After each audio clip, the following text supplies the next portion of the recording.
Maybe you've stayed in an Airbnb before and thought to yourself, this actually seems pretty doable. Maybe my place could be an Airbnb. It could be as simple as starting with a spare room or your whole place. When you're away, you could be sitting on an Airbnb gold mine and not even know it. I stay in Airbnbs every once in a while and really enjoy it. It's actually a terrific alternative to hotels, especially when I go on beach vacations with my family. We love to be able to have a house, more space, cook for ourselves. So big fan. And it really is something that many of us could take advantage of as an economic opportunity. For example, if there's a big music festival or tournament coming to your city, that's a perfect opportunity to get out of town and avoid the traffic. You can Airbnb your home and make a little extra money. Whether you could use a little extra money to cover some bills or something a little bit more fun, your home might be worth more than you think. Find out much more at airbnb.com/host. If your business earns millions or tens of millions of revenue, stop what you're doing and take a listen. Because NetSuite by Oracle has just rolled out the best offer we've ever seen. NetSuite gives you the visibility and control you need in real time, all in one place, to reduce manual processes, boost efficiency, build forecasts, and increase productivity across every department. And for the first time in NetSuite's 25 years as the #1 cloud financial system, you can defer payments of a full NetSuite implementation for 6 months. If you've been sizing NetSuite up to make the switch, then you know this deal is unprecedented. No interest, no payments. Take advantage of this special financing offer at netsuite.com/financials. netsuite.com/financials to get the visibility and control you need to weather any storm. netsuite.com/financials. Don't Panic is a new comedy podcast from Wondery that leans into our most absurd anxieties and diffuses them with humor and actual advice. Listen to Don't Panic on the Wondery app or wherever you get your podcasts.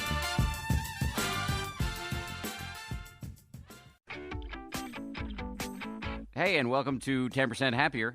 I'm Dan Harris. I've never met George Mumford until today. Very happy to meet you, but I've been following his work for a long time, and he is an impressive dude. He has taught mindfulness and meditation to some of the greatest athletes of all time, people with names like Jordan, Shaq, Kobe. In partnership with the legendary coach Phil Jackson, George taught meditation to the Bulls and the Lakers in their prime. He's now working with the New York Knicks. A little bit of a trickier story there. We'll get into that.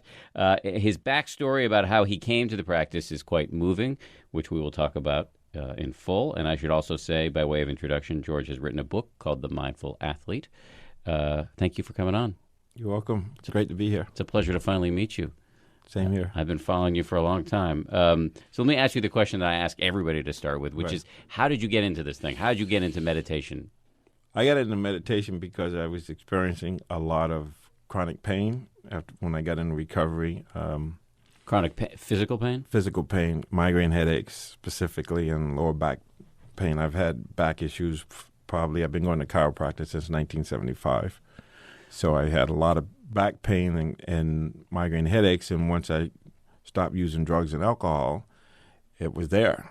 And I had to figure out a way of dealing with it without the use of narcotics or I would use some medication if I had to, but I wanted to learn how to manage the pain. And so I was in a HMO, and they had this new program. It was cutting edge when they were getting into the mind-body process. And Joan Borisenko, who at the time was one of 3 psychoneuroimmunologists, had this program called stress management. And the whole basis of the program is educating people around the mind-body process and also introducing modalities like stress reduction, meditation, mindfulness, yoga, but mainly just reading and educating ourselves about how the mind-body process works, like the autonomic nervous system, how that works. And the idea that some of these parts of our experience, like heart rate and all of those, and respiratory rate and stuff like that, which were considered involuntary, could be controlled by just doing things. So involuntary aspects of our nervous system and brain can be controlled by doing something as simple as being still and just watching your breath or focusing on one thing at a time. So it's an indirect way of controlling these processes that we thought for a long time were uncontrollable. Let me just back up for a second. The pain was the result of what? Was it an athletic injury or just? Well, I think yes, athletic injury, but migraine is stress related. Right. What were you? Were you in a stressful job? No, I think it was. I think interestingly enough, I've always been under some kind of influence, and I think the stress was just life. Dealing with life on life's terms, but also probably being in a job where it wasn't really me, really not knowing who I was, kind of being a pseudo self, doing what I was supposed to be doing, working in a certain place. And when I got clean, I felt like I woke up, and all of a sudden I realized I've been living in fantasy most of my life. What kind of work were you doing? I was a financial analyst working for defense industry, and I was really good at it, but it wasn't who I was. And how bad did the self-medication become? Oh, I was addicted to heroin and alcohol for a lot of years. You were addicted to heroin and yet fully functioning? Yeah, I was what they call a functional addict, alcoholic. Not only just an alcoholic, but also a heroin addict. Yeah. So that's pretty hardcore. Hardcore in that it's a very serious pair of addictions, but also to be functioning as a financial analyst. Yeah, well, I could be, let's just say I was barely functioning at that point because it breaks down. So you start losing things.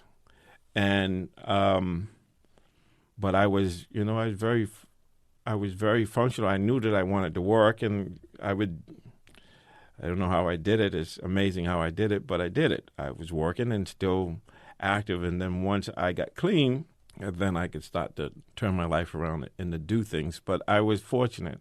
I was one of these, because I guess there's some advantages to being a perfectionist, and that's one of them. I'm a recovering perfectionist now, but back then it was, I don't know how I did it, but I did it. Did what? Get clean? Well, not only get clean, but I was active and working, keeping a job. See. How and why did you get clean? Well, what happens eventually is you get really, really, you reach a bottom. I call it the elevator strategy. Some people, you can get off on the fourth floor, the fifth floor. Some people have to go all the way down to the sub-basement. And I saw that I was going, as I reflect on it, because I haven't talked about it, I'll be clean, and I've been clean for 31 and a half years. Congratulations. That is no small achievement. Yeah, thank you. So I had to reflect back on what it was like, but mostly I hit a spiritual bottom. I just wasn't happy, and you get to a point where you can't get high and you can't not get high. Mm-hmm. So that's what we call bottom. And so on April Fool's Day, 1984, a friend of mine came by who I used to get high with, and he was clean. He took me to an AA meeting, and that totally changed everything. I realized, I don't have to do this. And so then that's what happened. But I was really sick. I actually was walking around with a strep infection for about, I don't know how many days, but I had 103-degree temperature and went to the hospital, and they took care of the infection I had. But it really started hitting me that, I'm going to die if I keep doing this.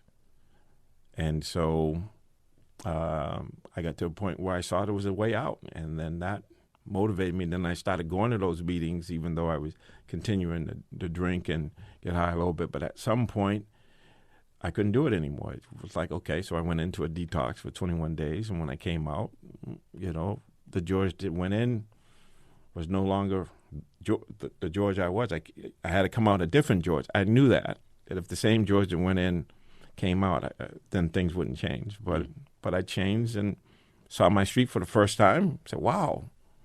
So I was really seeing clearly after, the treatment and realizing that it's possible for me to have a full life without the use of drugs and alcohol, which that never occurred to me before. And people may surmise this from your accent, but this was all playing out in the Boston area. In the Boston area, yes, Boston, yes, this is accurate, yes. But in defense of Boston, that is my hometown. Yes. You actually live in Newton, Massachusetts, which is where I grew up. You live less than a mile away from my parents' house.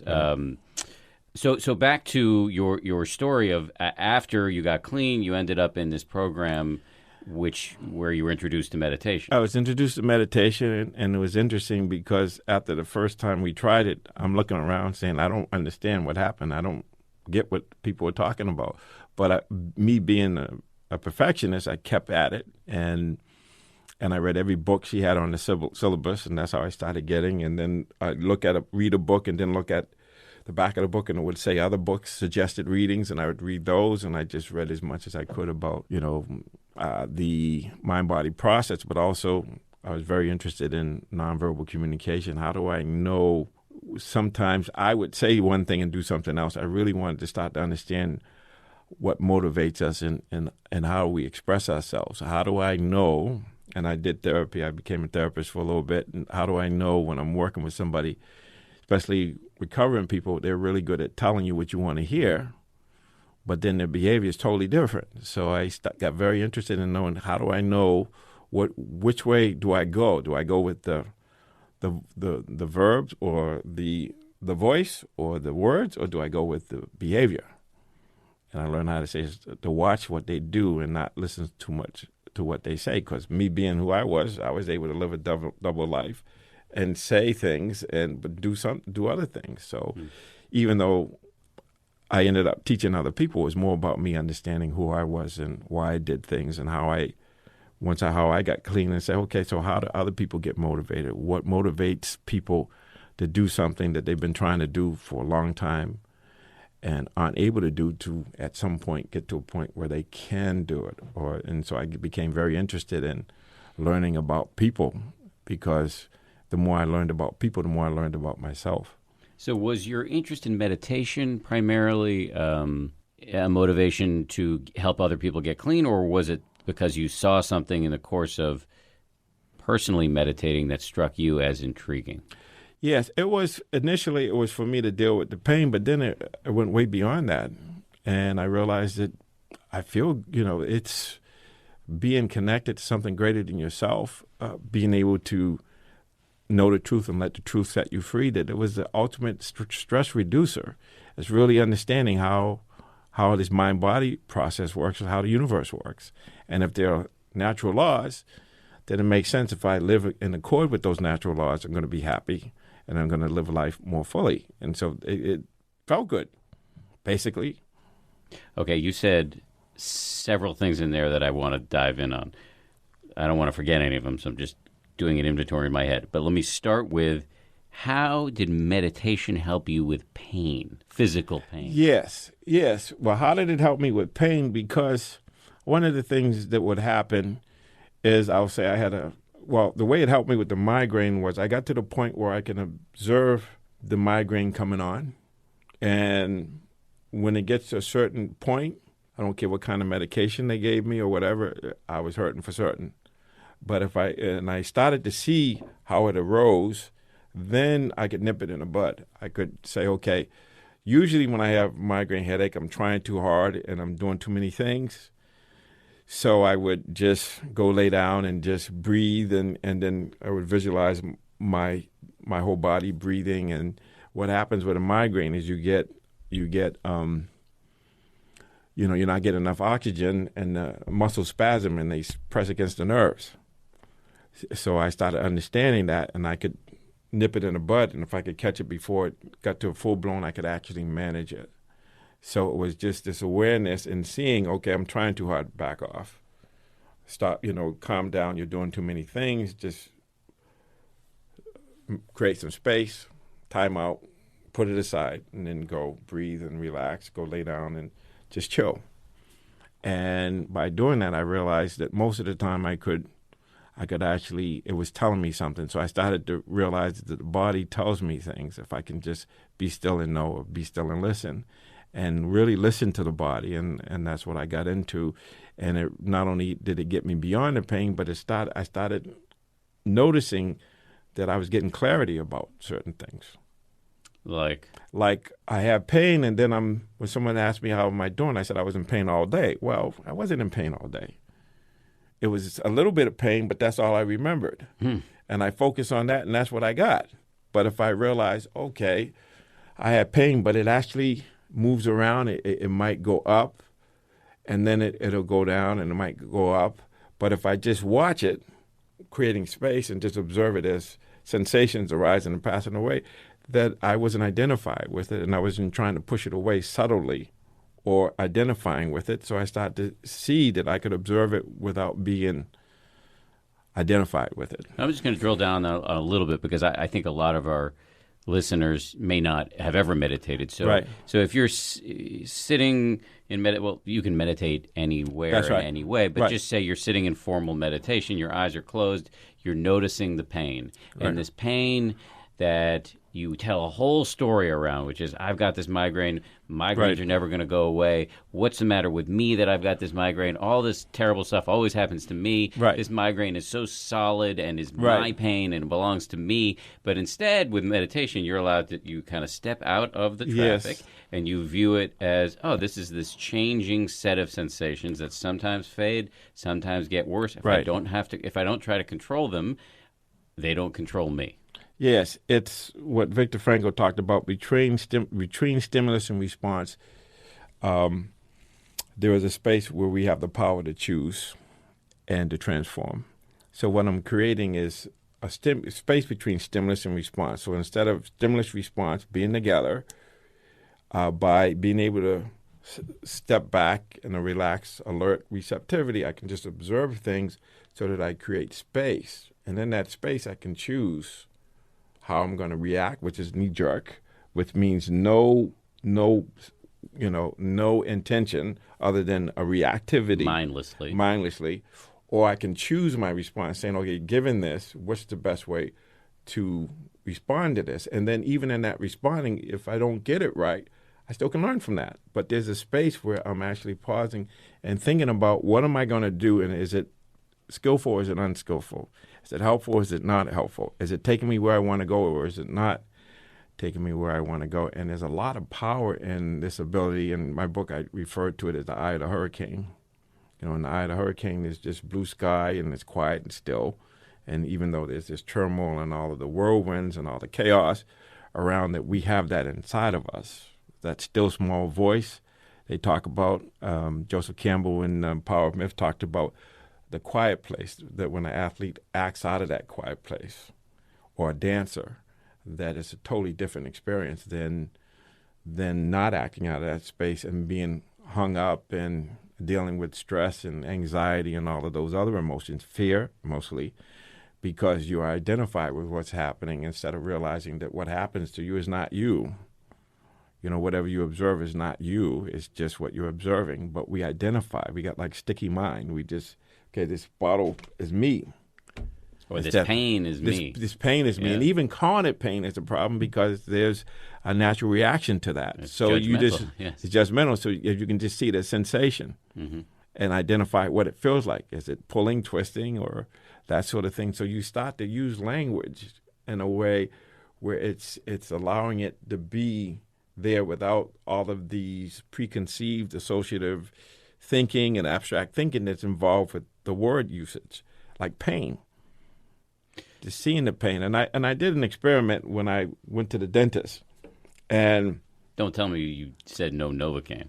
No, I didn't say no Novocaine. Okay. But when I was getting a feeling, when I heard the sound of the drill, there's a whole memory that goes with that. And I'm crunching up and doing all this, even though that's not what's happening now. So mindfulness creates space where you say, okay, that was then, this is now. Can you just be present to what is? I know it was just a little pressure.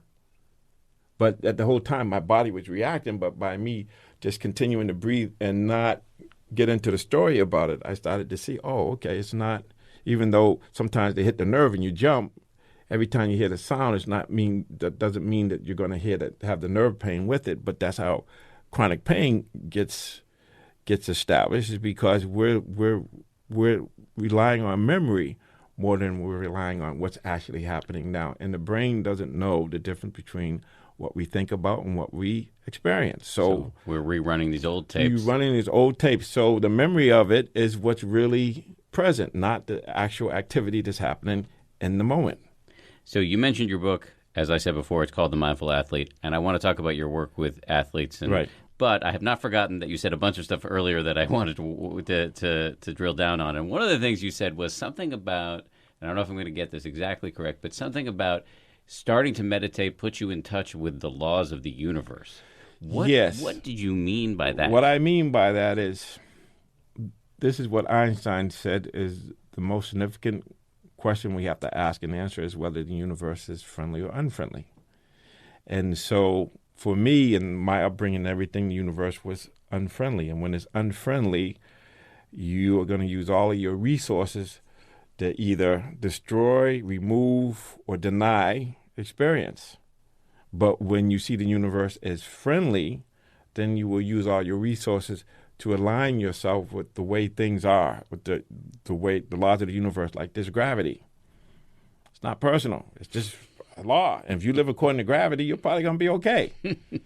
And it's a law about what you think, you become. So if you're alphalizing, then that's going to be your experience. Alphalizing? Awfulizing. So everything is catastrophizing. Yes. So if you focus on, and we don't just think about something that happens, we think about it, and then there's a image with it, and then there's a story going on, that what we call inner talk or self-talk that's going on, and it's a scenario being thought out. This is what we do. But we can do the same thing with something positive. We can experience ourselves as being open and being loving, and we can play that scenario out. Yeah, that's something that occurs to me that's possible. So unless you have trust in the universe, trust in yourself, trust in the system, then you're always going to be looking for why it's not going to work. What about your upbringing taught you that the universe was an unfriendly place? Well, growing up in an alcoholic household, my father was the alcoholic. Growing up being black in Boston, puts a lot of pressure. And you must have been around during the busing crisis. I was before the busing, but yes, but I've been around where if I saw a police officer, and I got friends and family members of police officers back in that day, when you saw them, they weren't there to really serve you. They were there to control you. And so it was a different relationship with the police. Not all, but some of them, because I had a neighbor that was a police officer. He was cool, but usually being black, they wouldn't hesitate to shoot at you or do a lot of the stuff that's not allowed now. So because it was just, that's just the way it was. Happening. It's still happening, right. So just the household and, the fighting and all the stuff that goes on, living in the inner city and seeing all the poverty and the hostility or the violence, you'd be standing in the wrong place at the wrong time, or somebody's going to come by, and so I just had a lot of experiences where it wasn't a friendly universe for me. And I think other people, all you need is one experience at a certain age or with a certain intensity by a certain authority figure that imprints that on your memory. So I got to the point where I was to be seen, not heard, because if I spoke up, I got beat down. That's the kind of universe I lived in. I think you drew the logical conclusions given the circumstances presented to you. Right. And I think it's incredible that after growing up in that atmosphere, dealing with the addictions that you had, that you are sitting here now with me, having achieved the level of success you've achieved and having achieved the amount of inner stability you must have achieved given your status in the meditation world. I think that is incredible. I really do. Yes. Well, it's interesting because, I just see it as just, this other thing that I like to talk about is I have this philosophy that we all, let me put it to you this way. Michelangelo was asked back in the day, how does he create these masterpieces out of these blocks of marble? Mm-hmm. And he said, all I do is chip away to get to the masterpiece that's already there. Mm-hmm.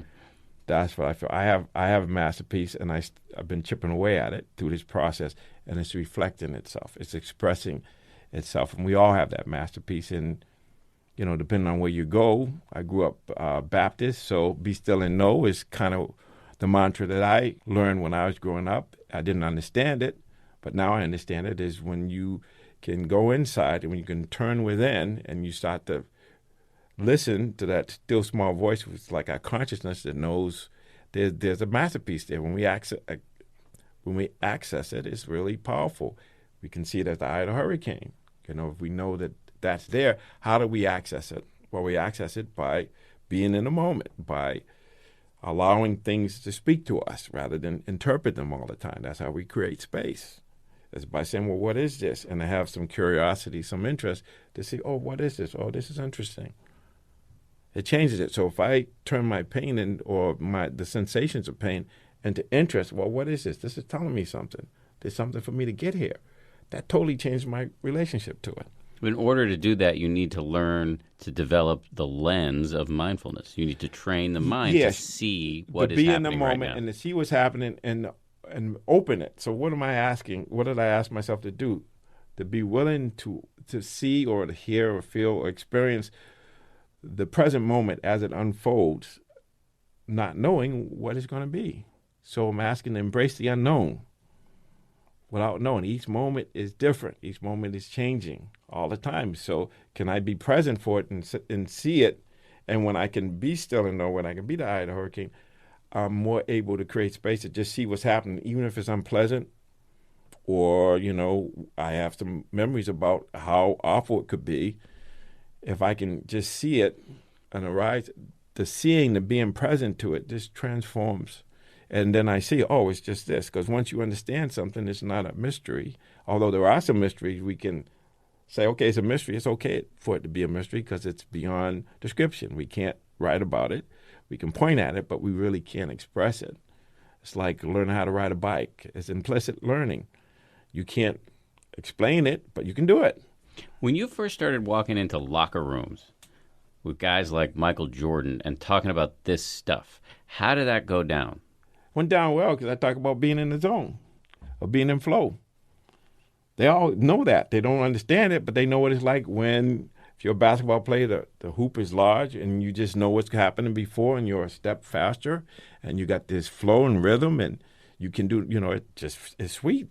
It's like things are just flowing. It's almost like if you're driving down 7th Avenue and there's all these traffic lights and you're driving and you get a green light all the way through. It's like, oh, this is sweet. It's just happening. But you happen to be in the moment and flowing with it because you're accepting things as they are and simultaneously you're just rolling with it. It's like being in a current.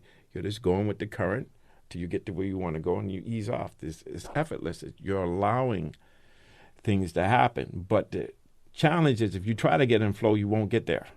Well, that was what I was going to ask you, because how do you get into flow? I mean, I've been by trying not to get in flow, by just being present, and there's some laws to that. And the laws are that you have to be challenged a little bit beyond your comfort level. So you got to get comfortable being uncomfortable. So as you push yourself, your challenges are high, skills are high. That's when you get in a high state of arousal, which can be perceived by the novice as, I made the wrong choice, or this is too much, and so you lower your challenges or you withdraw your energy rather than saying, oh, I'm in high state of arousal, that if I just can have this relaxed receptivity and stay present to it, then I'll be in flow. See, because we spend most of our time between anxiety and boredom. Anxiety is when the challenges are high and skills are low. Boredom is when the skills are high and the challenges are low. So we control that. We can say, okay, if I'm not out of my comfort zone, I'm not growing. And how do I do that? And can you do it in a skillful way where you're pushing a little bit where it's, and this is consistent with the brain science. If you think about, there's a program called Brain Fitness, and they talk about four tips for optimum brain growth or neuroplasticity. First one is you have to have an oxygen level that's high enough because that's how it generates the new cells. Second thing, it has to be done in increments, so easy does it. Third thing is it's got to be doable but hard to do. It means you got to be out of your comfort zone. And the fourth thing is if you bring interest, if you're interested in it, then you actually stimulate the motivational circuits in your brain. But if the key to being in flow or in the zone is not trying, how do you teach elite athletes to get into the zone by not trying? What do you actually do? Mindfulness, the process of the power of mindfulness, as I talk about in my book, is a way of making yourself flow ready. Flow ready. Flow ready. So it's not about, and you don't know when it's going to happen. That's what makes it exciting on some level. You don't know, but if you Create the conditions. Create conditions and being mindful. And it's not just mindfulness in sport, it's the continuity of mindfulness throughout. So we have to expand that. So it's really more about from moment to moment, can I be present and be aware of what's going on? And in that awareness, there's also this knowing or this intelligence that tells us, okay, what were we looking for? And when we see it, what are we getting? So that there's like awareness and knowing together, or what we would call mindfulness and wisdom. And wisdom could be information, it could be intelligence, wise reflecting on, okay, so 1 + 1 = 2. Okay, I know that. Then there's the third one, which is what you really want to get is with all of these practices, you want to have the experience of what the teaching is or what the law is. So that's what we call intuition or direct experience. So that's what we're trying to do. So all of these teachings, whatever I say, is not to believe it, it's to see if it's true in your own experience. And then when you see it's true, then that becomes a direct experience. It becomes that's the highest form of wisdom is knowing, because you see it and you know what it means. Before we go further on the topic of you teaching athletes, just fill in a little bit of the chronology here. So you learned to meditate as a way, after you got clean, as a way to handle your physical pain. Right. And then how far did you go with that? You became you were a therapist for a while, but then you became a meditation teacher. Yes. Well, after I left my job as a financial analyst, I was living in a meditation center, and for 2 years. You lived in a meditation center? Yeah. I lived in a meditation Which center. one? Cambridge Meditation Center. Yeah, CIMC. Yeah. CIMC. You there? Lived there for 6 years. But studying, going to teachings, having interviews with teachers and everything. I'm recovering perfectionist. I don't do anything halfway. So you became a Buddhist? No, But this is a Buddhist meditation center. Yeah, but the Buddhists never use the word Buddhist. Well, where does that come from? So that is true. It's not about being a Buddhist or being in recovery. I mean, the first thing I had to learn when I was in recovery was to identify with being in recovery was problematic. So I'm not a recovering addict or alcoholic. I'm just a person that doesn't drink and doesn't use alcohol. Now, some people think that was scary, but whatever you identify with, that becomes your limitation.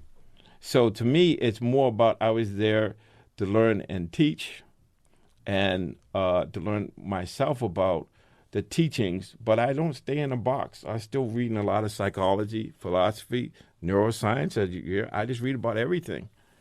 And it's not about being in a box. It's like I was there to learn, and I learned, and I taught retreats, sat retreats, a lot of them 3-month silent retreat, stuff like that. I taught people from Yale to jail, locker rooms, boardrooms, doesn't matter. I just go. We get requests. I go out and wherever people live, and I teach them how to be present. Now I had to get skillful about that, not using the Buddhist language and not doing anything, but being able to meet people where they are and then talk to them about being present for life. So how did you end up hooking up with Phil Jackson? That's a very interesting story. So being in the Cambridge Center, and when I quit my job, I didn't work for 2 years. So I just meditated and read and done a bunch of different things. And in that time, my mentor, Larry Rosenberg, introduced me to John Kabat-Zinn. And so I went to John, to his clinic, and then I did an internship there. And then I just explain who those guys are. So Yeah, Larry Rosenberg is an eminent Buddhist teacher, studied Zen, I believe, for many, many years. Right. He now runs Cambridge Insight Meditation Center. John Kabat-Zinn is a former microbiologist from MIT who really invented what's known as mindfulness-based stress reduction, which is a secularized version of Buddhist meditation, which has, in many ways, allowed for this huge explosion of scientific research around meditation. And John worked at the University of Massachusetts in Worcester, the medical school, and so that's where you must have done. Yeah, and I worked there for 5 years. Gotcha. I worked there as a prison project director where we taught meditation over 5,000 inmates and correction, including the commissioner and everybody else would go through the program. So you were teaching meditation in some inhospitable environments. Exactly, and I was in the hell realm. if I'm allowed to say that. In the hell realm. Yes. You're allowed to say that. Yes. That Okay. is a Buddhist term. Yes. So when I met him and I did the internship, we hit it off, and then we actually opened an inner city clinic in Worcester. This is you and John Kabat-Zinn. Yeah. Right. And so we wanted to have people from the lower socioeconomic part of our culture to have access to some of these teachings, because the main clinic, if you really look at it, just like if you go to most Buddhist centers, is very homogeneous. It's white, affluent, that type of thing. Whole food shoppers and NPR listeners. Yes, exactly. So that was back in the day. So we wanted to make it accessible to people. Still true. Yeah, still true. And so we set up a clinic. We don't have to get into it, but we actually provided childcare. It was free, and we transportation, and we did that. And then I was working on my own, going into a couple of prisons and teaching yoga and meditation. And so when I did the 3 month, this is really interesting. When I did the 3 month course, I was living at the center, so I left. And when I came back from the 3 month course, I went at IMS, at CIMC. I did the IMS, right? So Insight Meditation Society. Let me just explain this again, just for people. Yeah. So the Insight Meditation Society is related to the CIMC in Cambridge. Insight Meditation Society was founded by my meditation teacher, Joseph Goldstein, and also Sharon Salzberg, who's a mutual friend of ours, and Jack Cornfield, 3 eminent meditation teachers. It's up in the boondocks in Barre, Massachusetts, and every year they do this incredible thing, which is where people go there for 3 months in the middle of this society in which we live, which is so fast-paced. People go there for 3 months, no talking except for every other day to their meditation teacher, and they're meditating all day long every day. So you did that. I did that, yes. I did a lot of sitting in those 2 years, living at the center and doing a lot of retreats, 10 days or whatever. But anyway, so when I came back from the 3 months retreat, there was a request for proposal, or RFP, where the Department of Corrections, Massachusetts Department of Corrections, wanted somebody to go in and teach meditation and yoga in a couple of the prisons. And so I bid on it, and I won. And so I started doing a couple of programs for them, and then we partnered with John, and then we expanded it to make it bigger. And then that's when I started, that I was already working in the inner city part of it. And then we had the prison project as well. And then that's where I trained teachers, and we went in to, I think we had like 7 different sites, and we had over 5,000 inmates go through it in a 5-year period. But what happened was, I don't have to talk about it, but Governor Weld at the time wanted to get tougher on crime, so he got rid of the program, as well as art programs and running programs, which were all shown to reduce recidivism. But it was a climate here where it was politically motivated to act tough on inmates. And of course, 90% of them get out at some point, so rehabilitation wasn't a priority. So that's how I got involved. So I worked at the Center for Mindfulness in those 2 programs, mostly the prison project, for 5 years. And then how did Phil Jackson enter the picture? Yeah, so working at the medical center, John Kabat-Zinn, Saki Santarelli, they do these programs off-site for clinicians. So they were doing a mindfulness-based stress reduction training at Omega Institute, which is in New York. And during that time, Phil used to have a program called Beyond Basketball. And it was a fundraiser for one of his ex-teammates, Eddie Mass, that he would do every summer. So while they were doing it, they were there together, and they started talking. Phil's wife at the time, June, was attending it, and they were showing pictures of the work that the center was doing, and they showed me, and then they talked about me working with inmates and the fact that I roomed with Dr. J in college. So I've been around. You roomed with Dr. J in college? I did, yes. He was my roommate in college. Which college? UMass Amherst. Okay. So that's how I really got into it. So I used to play basketball, but I got injured, and that was a whole other thing, and that's where some of the pain came from. But I struggled. That's how I got into it, because I got the pain medication. Is how I got addicted. Was another way I got addicted, because I was in crutches all the time. I was injury prone. That's a whole other thing. But anyway, so Phil had this, well, he still does. He's really focused on the whole person as a basketball player and helping them, giving them resources so they can live. and they had just won their third NBA championship. This was 1993. This is the Bulls then? The Bulls. Yeah. And so he invited me to training camp in 1993, October 1993. And Michael Jordan, by that time, his father had gotten murdered, and he had resigned from basketball. So he wasn't playing. So when I got there, they were in full-blown crisis. And so I had to go in and not only teach them, because I was going in to teach them about the stress of success, because when you win 3 championships, you got everybody coming at you. It's a lot of stress. They want you to do these endorsements, and he knew that they needed somebody to teach them how to deal with that, and that's why he had hired me. But then it expanded to more than that when the crisis arose. And so Michael's father.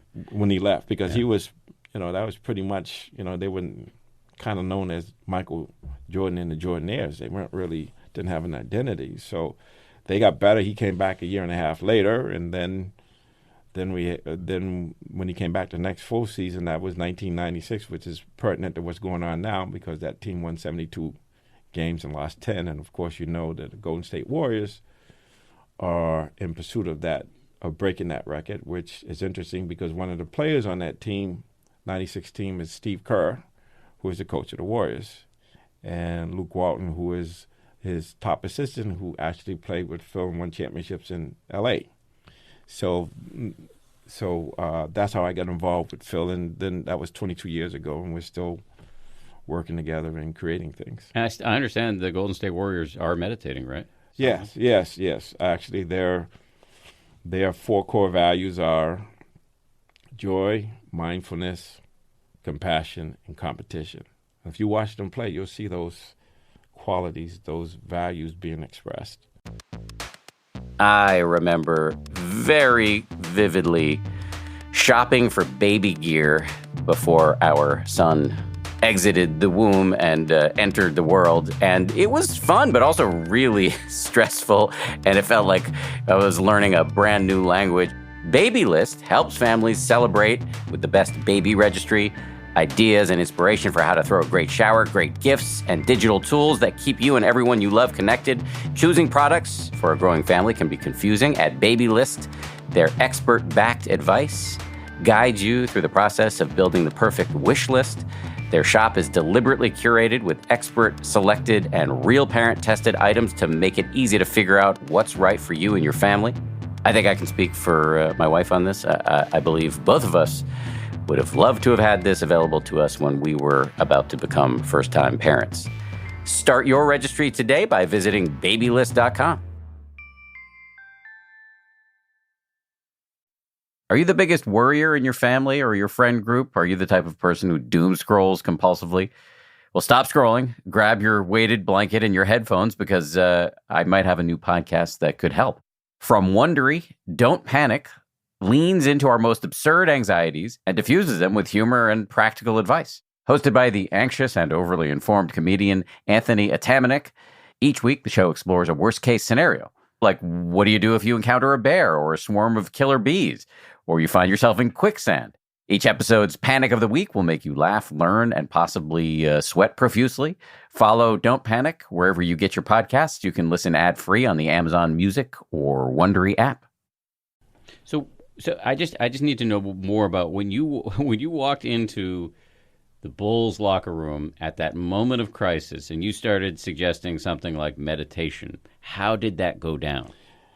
Like I said, first of all, I approached it 2 ways. One way was I talked about being a spiritual warrior or being a warrior, like a samurai. You're going in that way, but also about the zone. They know what the zone is. They know what being in flow is. So when I talk about that, they're all ears. And did you actually have them sit and do formal meditation? Yeah. Mm-hmm. And they were cool with that? Yeah.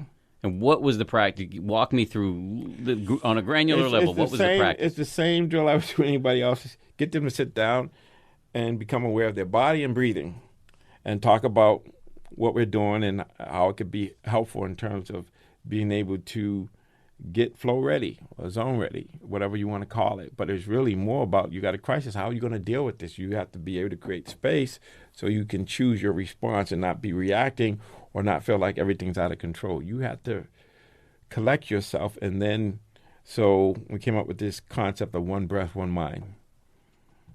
Phil talks about it in his book, 11 Rings. But that's what it was, is getting everybody to conspire together, which is breathing together. It's not in a negative sense, but to become one and to work together. So that's what we did. So we'd sit, but I'd have talk about certain concepts.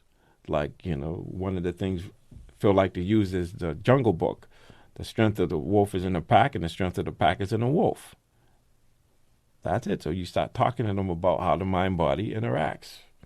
You start talking about how you can, slow time down. When you create space between stimulus and response, 3 seconds is an eternity. How do you actually do that? When you talk about slowing down time, and I know you're being metaphorical here, but when you talk about slowing down time and creating a buffer between stimulus and response, how do you do it? By the practice, by being able to create and connect with the eye of the hurricane and see that by observing things, what we call bare awareness or bare attention. So you're just noticing things in the bare thing. Because what happens in the perceptual process, when we perceive things, there's a very short period of time where we're just perceiving what's there. It's very short. And then right on to that, there's this idea of there's a perception of what it is. Like say there's a sound. So it could be a fire engine. Let's say a fire engine goes by. So there's a way that the sound of the fire engine comes in and you're trying to meditate. You're saying, oh, why is that there? It shouldn't be there. And you make a noise. There's a way that you can just notice that sound is happening. So you can create more space within the perceptual process. So you can see more of what's there before the influx of associative thinking, self-reference, abstract thinking, what it means for the future. Oh, I remember this happened in the past. And then the whole idea of if it's pleasant, unpleasant, or neutral, and what that involves. If it's pleasant, you're going to move towards it. If it's if it's unpleasant, you're going to move away. If it's neutral, you're going to space out. So the idea is to be present so you can see the whole thing. And the analogy I like to use, you growing up in Massachusetts, you understand it. So you go to this one station where I take the bus there, or you take the train, like say the Forest Hills, and then you got to run downstairs to get a bus. And you run downstairs, and in those days, there was nothing on the side of the bus. Where you were going was on the front of the bus. So you run up to the front of the bus, and you look, and you see the letter BR, BR. Then you get on the bus. Then you get to where you're going, and you're saying, oh, I ended up in Bridgewater. I wanted to go to Brockton. So what you want to do in the perceptual process is to go one more letter. So you see the BR, but instead of being in a hurry, you go BR, there's I or O, a C, if it's O, C, K. You get what I'm saying? Mm-hmm. So that's what we're doing, and this is what we're doing from moment to moment. Can we see things as they are rather than based on what happened in the past? And we're living to a default future based on what we already know. So it's like when you learn something, there has to be this willingness to just let things speak to you without the interpretation, without the abstract thinking, without the associative thinking, and self-interest or self-reference. That's the biggest one.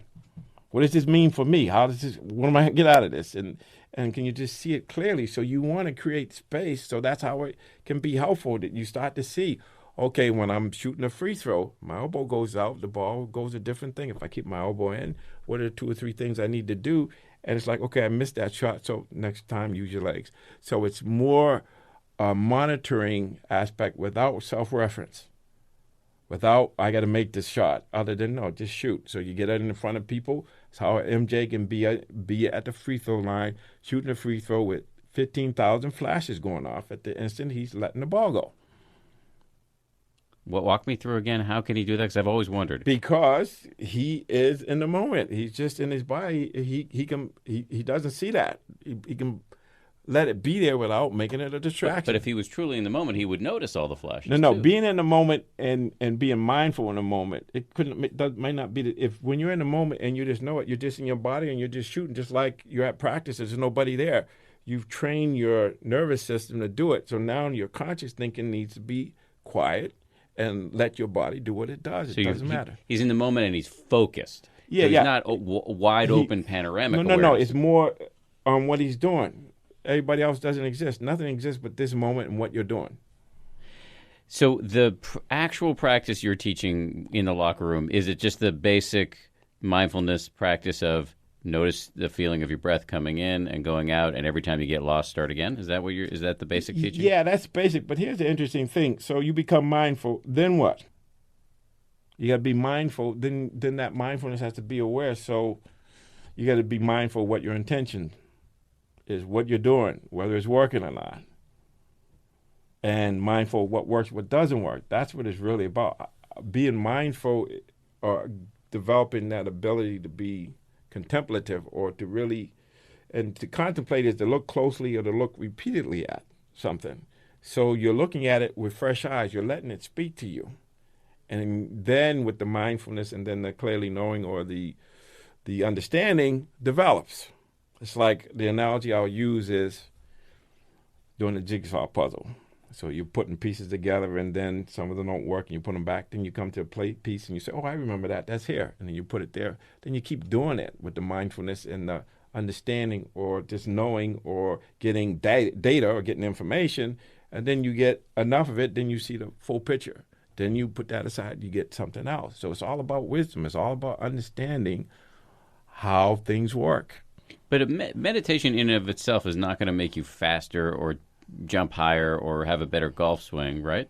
No, but when you come from that quiet place, you know what you need to do to get it based on who you are. So quickness isn't the issue. Maybe the issue is being where the ball is going to be rather than having to react to it. But actually, because you see people when they play the outfield or whatever, if they're just fully in their body and just fully present, their body knows where to go. So it's like in the book, The Inner Game of Tennis, he talks about self one and self two. Self one is the conscious self, that's the words of the song. Self two is the melody. Self one is dominating everything, and you got to be still and know, or quiet it down so that your natural intuition, your natural knowing is able to. But how do you quiet it down? Because I hear this all the time from people. People say to me, Dan, I get it. You're out there evangelizing for meditation. The science suggests it's good, but you don't understand. In fact, I had a guest on recently, Amy Cuddy, who's a social psychologist at Harvard Business School, who is obviously an incredibly smart woman who doesn't meditate. Why? Because she says, I can't turn my mind off. Yeah, but that's the crux of the problem. You're not trying to turn your mind off.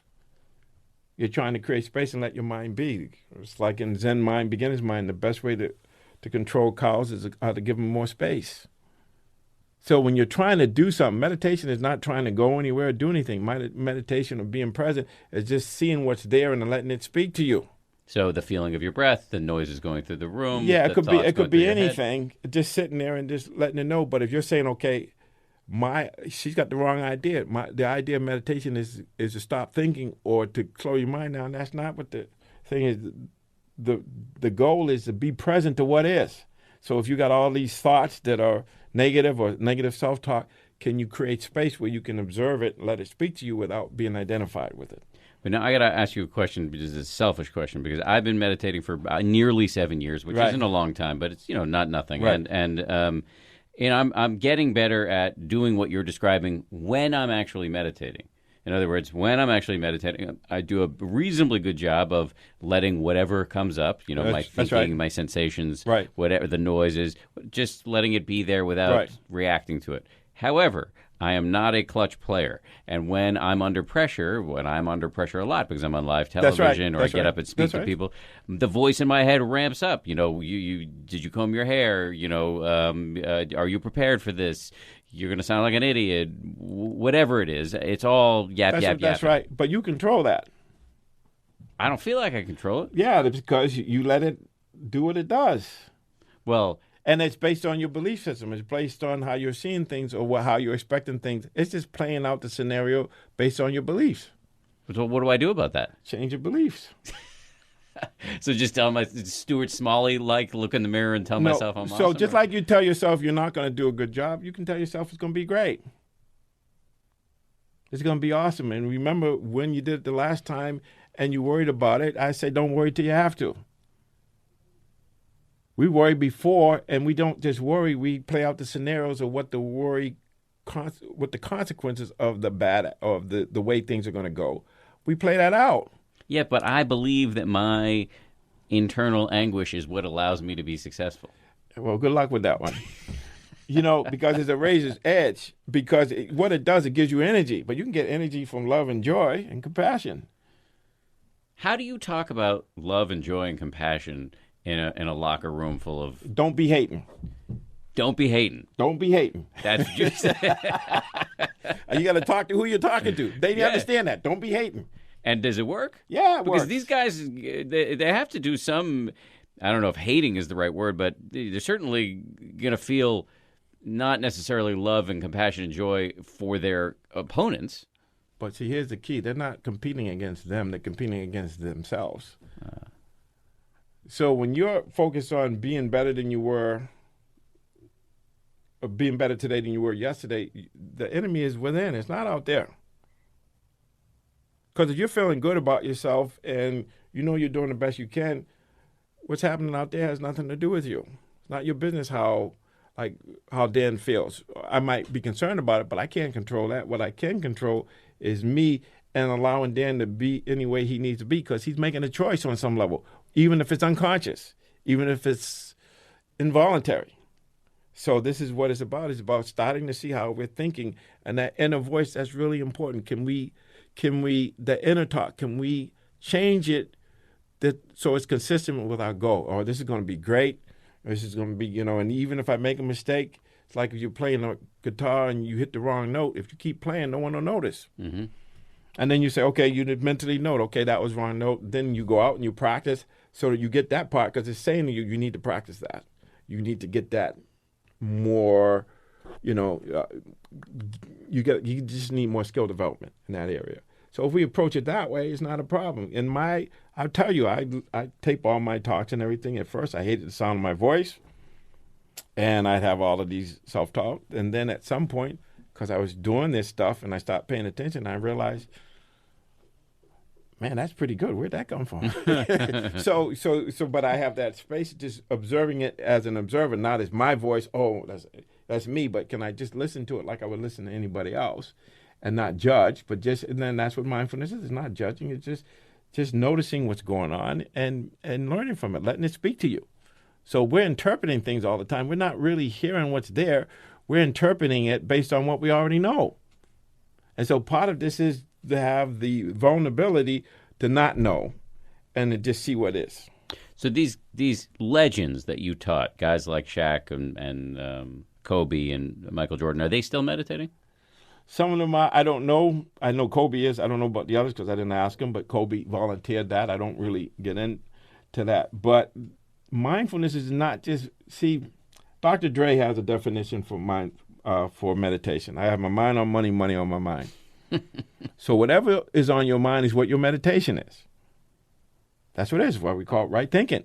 So if you have thoughts of compassion, thoughts of seeking wisdom, thoughts of love, thoughts of curiosity, well, then that so your attention follows intention. You don't have to believe me, just check it out. Sometimes we're looking at things and we don't know what our intention is, but if we say, okay, I'm looking at this, therefore my intention is X. Oh, if I change my intention, then what I'm observing is going to change. So William James talked about this hundreds of years ago, about the self-will, or this idea of free will is choosing what we're going to hold in mind. Because there's things going through, but we can choose to hold something in mind longer than it would ordinarily stay by the act of will.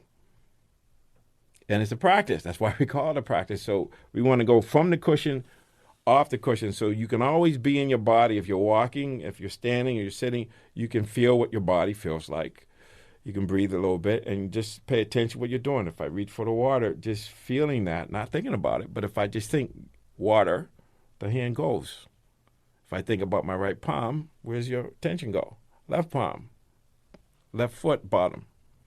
So, but we don't train that. We don't recognize that we have that power to choose, and there's certain themes that are conducive to wholesomeness, like loving kindness, compassion, sympathetic joy. Like, okay, so the opposing team wins, so you hate them and all that's jealousy. But what if you say, okay, they earned that. Good for them. Now, you're not a true fan. No, you're a human being. That's what it is. Because what if your son was on that team? Would you want people to hate him because he's on an opposing team, or would you want them to appreciate that he earned that victory or he earned what he got? That we all are heir to what we get. So our intentions, we're creating things, but we don't have that understanding that we create the world. The world out here is just a reflection of our inner life. So if you're playing the inner game, then what you express is going to be, it can be in line with that. So if you want to be compassionate and you're talking to somebody in the inner dialogue and say, what a jerk, or, I don't like him or her. You got to change that and say, okay, that's judgmental. They're a human being just like me, that we're connected, even though I have this illusion of separateness, we're the same. We're human beings, and we all want to be happy. We all want to be successful. We all want to experience grace and ease. But because of ignorance, we don't know how to do it. And then when we don't do it, we want to play the blame game. Some person plays a thing, when in actuality, we're making choices. That if we can understand the choices we're making, then we can change it. And I'll give you this little formula that Gandhi expressed. Your beliefs become your thoughts become your words become your actions become your habits become your values become your destiny. So you can go in and change any of those things. So, and we don't even know we have belief systems, so sometimes we got to work backwards. Based on what I'm thinking, this must be the paradigm from which I'm operating from. And so what we want to do is, and then we have paradigm blindness, because we have a paradigm and we don't even know it's there. It's like glasses. We get on the hate glasses and we don't even know we have on glasses. Mm-hmm. But we can take them off, put on the love glasses. So this is what it's all about, transforming the mind, making the mind our friend, but also making the mind based on this idea that we're all connected and that, we all want peace. And so can we have the mind see clearly when we're causing suffering for ourselves, when we're causing suffering for others. So by knowing that, then we can reverse it and say, okay, I want to create happiness. So then I create happiness for others. And Sean Accor's book, The Happiness Advantage, in his work, 90% of long-term happiness is predicated on how the brain interprets our experience. 90%.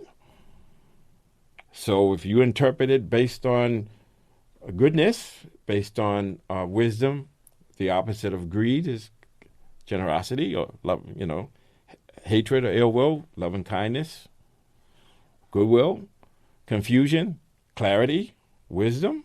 If we're cultivating, or if we have those qualities of mind, if we have those attitudes, then what we see, what we do, what we feel is going to be very different. You had a lot of luck teaching the Lakers and the Bulls to put the love glasses on, and they did really well. You're now working with the Knicks. You came in, Phil Jackson took over the Knicks as GM at a time when the Knicks, they weren't performing that well, and so you're working in a tough situation. How is that going?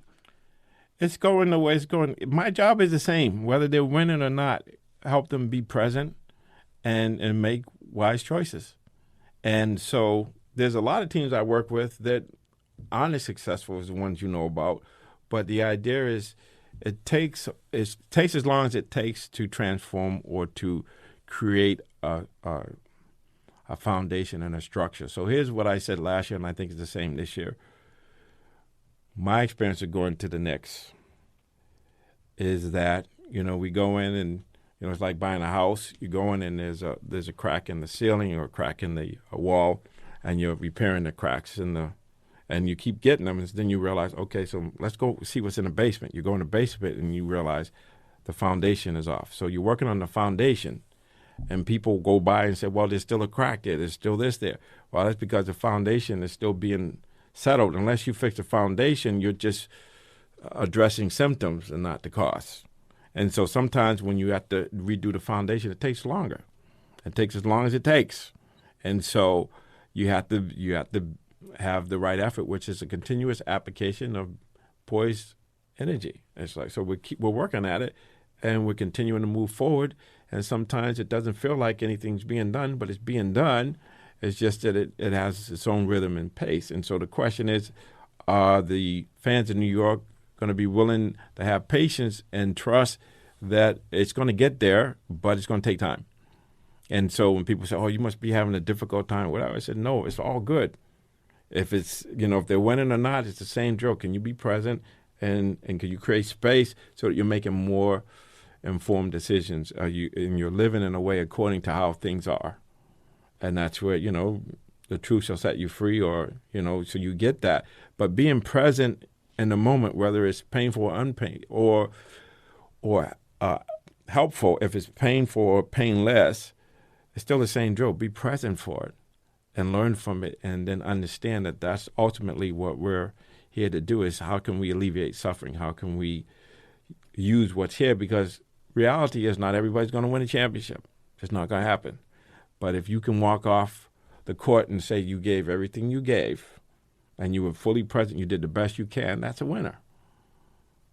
Not in the eyes of the fans who... Well, that's fine, but at the same time, when you see a team playing hard and giving all they got, because I had this experience with a BC basketball team, we lose by 40, but you can't be mad at them because they gave you everything they had. Yeah. And so what you're asking of your team now, the Knicks, is just to give everything you have in a present-minded way. Yeah, I had this, and of course you being from Massachusetts, you'll get this. I was giving a talk at the Cambridge Center.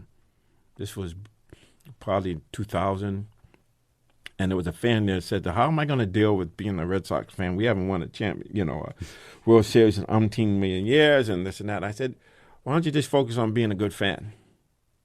Just focus on, what it means to be a fan, and to support your team and accept them. Because this is what we do. We have conditional love.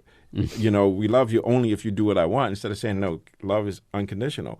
Just be a fan, just enjoy the game, and just support them and hope that they get better." Well, a year later or two, they won a championship. He probably thinks I'm a genius. But I didn't know that. I just know that being present and being in the moment, everything's going to turn out okay. You're going to be okay, or you'll have peace with what turns out. But we have this idea that it's conditional. If I do this, only if that happens, instead of saying, no, I don't know what's going to happen. Let's just be present and do the best I can. Do what I know to do today, manage this moment, and then that will affect the next moment. Manage this day, it'll affect the next day. And so a lot of people want to hear a formula, but it's really that simple. It's just letting things speak to you, learn from them, and keep learning, keep getting, you keep putting that puzzles together. I want to go back to something we were discussing before. And I was talking about how remarkable it is that you ended up in the mindfulness world, given everything that had come before for you. I mean, it's not so surprising that I ended up in mindfulness. I mean, I was born on third base. Mm-hmm. My parents listened to NPR. They're doctors. Right. They sent me to yoga class when I was 5. So right. No big deal that I ended up in meditation. But we are in this situation where, in my analysis at least, the mindfulness and meditation world, despite some very well-intentioned effort by high-ranking people in the field, is mostly white. Mm-hmm. And mostly upper middle class. Mm-hmm. How do we change that? That's something that people ask me all the time, and that's one of my goals, is just to make it available to everybody, not just in the inner city, but in the rural areas, in the Indian reservations, mm-hmm. All the other countries on this planet. It's just doing what we need to do, and just educating, putting the word out. There's a way of being, and I think sports is a way of enhancing it, because people love sports, and I think it's one of the things where we have to sit and talk about how we're going to do that, how we're going to have an impact on more people. I mean, one of the things I'm doing is working with this company to develop an app for 14 to 18-year-old basketball players. And then, writing a book about mindful athletes for teens, some of the ways I'm thinking about doing it. But we gotta, it's like the gospel is spreading the good news. We have to give people a vision of possibility that, you can be a little bit more awake, just being mindful, and let's see what happens. Let's just trust, being present, and that if we can let everybody release the divine spark or the masterpiece within them, I think that's the biggest thing, is to get people to recognize that they have that, and that we need to develop that, and we need to not just who's in the meditation halls, but there's a lot of people who are live and who are present that don't meditate because their nature, they're so focused on what they're doing. That's what we need to be expand what it means to mindfulness. What You said it means, Michael Jordan's like that. yeah, what it means to be fully present. When you see people doing what they're really good at, they're usually really focused and concentrated, but they don't know how to take that love for that. And I talk about it sometimes. Take the love of the game to what you're doing, because the love of the game isn't the game. It's coming from you. So if you access that love, you can take that to wherever you go. So it's more about to ask the question. I don't have an answer, but to ask the question is kind of to know the answer, because now you start thinking about, okay, we need to do that. Let's think about it. Let's reflect on it. And then the answer will come. And some people will do it in their own way. And at some point, hopefully it'll generate a critical mass. That's why mindfulness is exploding now. So it's happening. It's not as fast as we would like, but we can accelerate it by embodying, by modeling what an awake person, or what it means to be awake in the sense, not fully awake where you're awakened to, nirvana or whatever, but just being a little bit more awake. Like you talk about your book, 10% happier. That's significant. Yeah, I think it's a pretty good value. Yeah, even 2%, it makes a big difference. For sure. So it's like that old Hokie Carmichael song, slow motion gets you there quicker or faster. That's what it is. If we just have to do the day-to-day, planting the seeds like Johnny Appleseed, you throw them around and they're going to take root where there's sunlight and soil is good and there's, moisture. And we just got to trust that that's enough for now. And then if we can focus on certain things, like I think we need to get our youth before ISIS gets them. Mm-hmm. So we have to have them understand that they have tremendous resources, and how do we get them so they can say no to that, because they see that that's against their values. We have to talk more about values. We have to talk more about what it means to be a human being, and people who are unaffected or marginalized because they look at they're a different skin color or they have a different religion. We have to start realizing what the consequences of that discrimination, how it affects people, and people are isolated and they're feeling separate. We got to create more of a holistic or more of a communal feel to what we're doing. Before we close, I want to get a sense of what is your daily practice? When do you do it? What are you doing? How are you sitting? Yes, that's a very good question. 24/7 is my daily practice. So when I wake up in the morning, I'm in my body, I'm feeling my body, I'm breathing, I'm recognizing, okay, what's my energy level like? Oh, I could sleep a little bit more, or I'm just jumping up because I'm excited to do something. And then just really understanding what lens am I observing my experience with. From moment to moment, I can be aware of how I'm seeing things, what I'm thinking about. So it's this journey of just checking in, what I'm feeling, what is my self-talk, how am I seeing things. So it's really about being able to sit and to read literature, or to remind myself about, what this practice is about, what mindfulness is. So I study a lot. I read books, but mostly it's just reflecting on, what if I become a channel of love? What if I can just meditate on love and let love flow through me? And when the thought of Dan or someone comes to me, I can send them love. Or if it's somebody who is challenging, I can send them forgiveness, or may they be happy. So there's a lot of things we can do, but it's really from day to day, moment to moment, reminding myself that whatever posture I'm in, I can feel my body and I can feel my breath. Do you have a formal practice that you do? Yeah, I do formal and informal, but I don't separate them. How long is your formal practice every Depending day? on how much time I have, I might be able to sit for half an hour. If I'm lucky, 45 minutes, but sometimes 10 minutes here, then 10 minutes there. So it's, sometimes it's doing my Qigong or my Tai Chi, or sometimes it's just doing my stretching. Sometimes it's doing my walk. And a lot of times it's just, maybe writing my journal and just reading about the practice, rereading things that talk about being present, or talks about how this mind-body process works. So reading about like the neuroscience, understanding how we can retrain the brain, how we create and do neural nets. But my practice is, so formally it's it's not a lot of time. If I could squeeze in an hour a day, that would be great in terms of sitting, but in terms of moving and just being, like being able to change my mind from like anger or frustration to, what we call right mindfulness, is just altering the mind, is really more about me getting clear about my attitudes, what's my perspective, how am I seeing things, and why am I seeing things a different way. So sometimes it's not just being in silence, it's trying to get some information about how I'm seeing things or why I'm seeing things a certain way, or the fact that my mind is distracted. That's all part of the practice. It's distracted to keep thinking about this one theme. What's up with that? And then maybe to turn towards that. And why am I so upset or so concerned about this issue? And then go deeper and think about, well, what is this about? And so there's a lot of ways of doing it, but it's really as simple as just really, if I just measure, how much faith do I have? When I was writing my book, it's like I never had faith. Faith in what? Exactly. Why do they want my book? There's all these books out there. I can't write a book. Who am I? They're awfulizing, Yes. the judge, the critic. And then I said, okay, well, what Einstein said, he said, is this a friendly universe or unfriendly? I said, oh, it's friendly. And, well, okay, so what are the laws? The laws are, if I focus on what I want and what I want to create, how I want to serve, I can't hold that thought in mind and the same thought that, I can't do this, it's too hard, it hurts, it's unpleasant.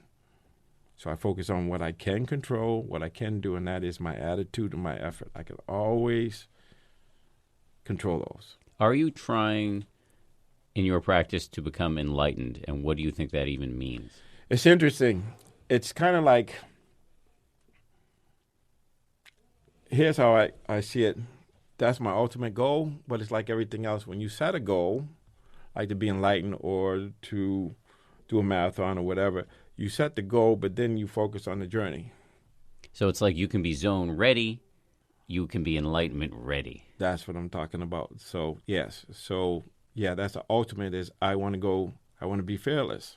What do you think about what do you think enlightenment means? Enlightenment, or I like the word awakening, means that I'm fully awake and I can see things and I can experience things without the greed, the hatred, the delusion, that I could just see things as they are and have that equanimity and compassion and love.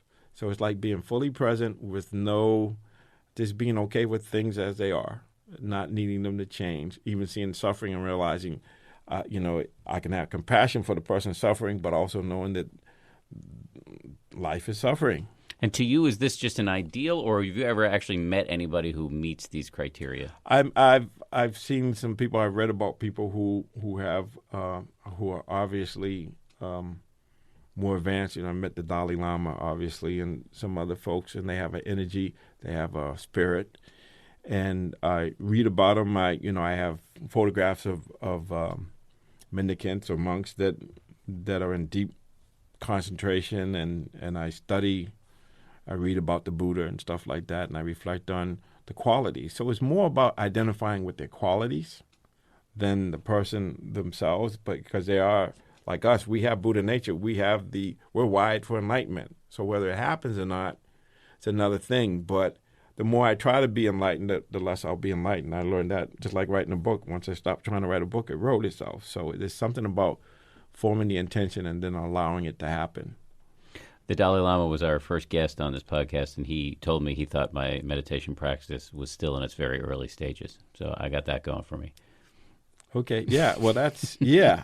Well, he has a formula in his tradition, what it means. But ultimately, I think, there's a book, it's called Chop Wood and Carry Water. Before enlightenment, we chop wood and carry water. After enlightenment, we chop wood and carry water. Mm-hmm. But you're not identified with this sense of self or, experiencing fear and that sort of thing. So I have moments where there's fearlessness, but I'd say I'm just trying to deal with the moment and the teachings about the factors of enlightenment. I try to study that and do that stuff, but I don't really see it like I have to do that or, my life is going to be ruined. It's more like, yeah, I'm on the path. I'm learning how to be more mindful, how to gather more intelligence or more wisdom as I go along. And right now is, that's enough. When I go on retreat and I reflect on things, I think about enlightenment and stuff like that, but I don't, it's a goal, but it's not something I'm focused on. Because if I'm focused on that, I'm not here. Like I tell people all the time, if you're focused on how you're doing, you're not focused on what you're doing. And to me, what you're doing, but it's okay to have it out there, just like I feel like I may be different because I feel like I have to measure my practice. I have to monitor it. Am I getting better or am I not? So the 5 spiritual powers are one way to measure your practice. Do I have more trust? Do I have more wisdom?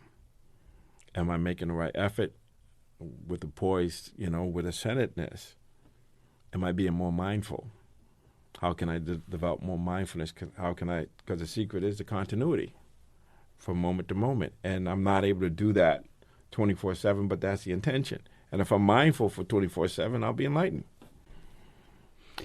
George Mumford, pleasure to have you on the show. Thank you. Really appreciate it. The book is called The Mindful Athlete. After having followed your work for so many years, it's just very gratifying to finally meet you. So thank you for coming on. All right, there's another edition of the 10% Happier podcast. If you like it, I'm going to hit you up for a favor. Please subscribe to it, review it, and rate it. I want to also thank the people who produce this podcast, Josh Cohan, Lauren Efron, Sarah Amos, and the head of ABC News Digital, Dan Silver. And hit me up at Twitter, Dan B. Harris. See you next time.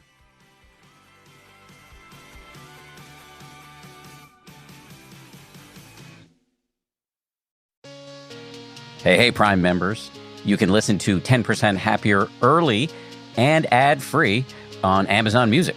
Download the Amazon Music app today. Or you can listen early and ad-free with Wondery Plus in Apple Podcasts. Before you go, do us a solid and tell us all about yourself by completing a short survey at Wondery.com/survey.